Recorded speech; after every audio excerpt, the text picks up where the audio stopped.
தனுஷுக்கு எதிரா எதிரா வேணாம், தனுஷுக்கு போட்டியா டைரக்ஷன்ல இருங்கும் எஸ்டிஆர் அப்படின்னு கூட போடலாம்ல. கண்டிப்பா. ஏன்னா சிம்பு சாரோட டைரக்ஷன்ல வந்து எப்படி இருக்கும் அப்படின்ற ஒரு ஹைப்புமே கிரியேட் ஆகும்.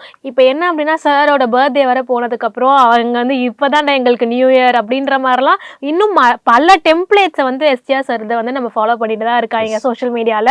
அவருக்கு இருக்க அந்த கிரேஸ் குறையவே இல்லப்பா அப்படின்றத வந்து ப்ரூவ் பண்ணிட்டே இருக்காரு. ஸோ டிரெக்ஷன்லாம் அனௌன்ஸ் பண்ணிட்டாருன்னா வேற லெவல்ல இருக்கும் அப்படின்னு தான் சொல்லணும். எந்த நடிகருக்கும் ஒருத்தவங்க வந்து ஃபேனா இருந்தாலும் அவங்ககிட்ட போயிட்டு எஸ்டிஆர் பிடிக்குமா, ஏங்க அவரை பிடிக்காம எப்படிங்க அப்படின்ற ஒரு விஷயம் சொல்லுவாங்க. இப்போ வந்து பார்த்தீங்கன்னா ரஜினி சார், விஜய் சார் அவங்களாம் ஒரு போஸ்ட் போட்டாங்க அப்படின்னா அதுக்கு வந்து அவ்வளோ லைக்ஸ் வரும். அதே மாதிரி எஸ்டிஆர் ஒரு போஸ்ட் போட்டாருன்னா அது எல்லாரும் ஸ்டேட்டஸ் வைக்கிறாங்க, பறக்க விடுறாங்க.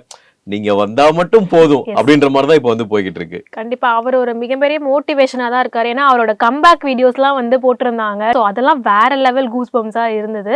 ஸோ இந்த மாதிரி படங்கள் லைனப்ல இருக்கும் போது கொஞ்சம் ஃபாஸ்ட் அண்ட் பண்ணி ஃபேன்ஸ் எல்லாம் கொஞ்சம் வந்து ட்ரீட் கொடுத்தாங்கன்னா சிம்பு சாரோட ஃபேன்ஸ்லாம் பயங்கர ஹாப்பி ஆவாங்க அப்படின்றது தான். நான் வரேன் அப்படின்ற மாதிரி மாசா டயலாக் சொல்லிட்டு இருக்காரு. அண்ட் எஸ்டிஆர் ஃபேன்ஸுக்கு 2026 மிகப்பெரிய ஒரு ட்ரீட்டுக்கு, எஸ்டிஆர் இல்லை சினிமா ஃபேன்ஸ் எல்லாருக்குமே வந்து எஸ்டிஆர் படம்னாலே போயிடுவாங்க.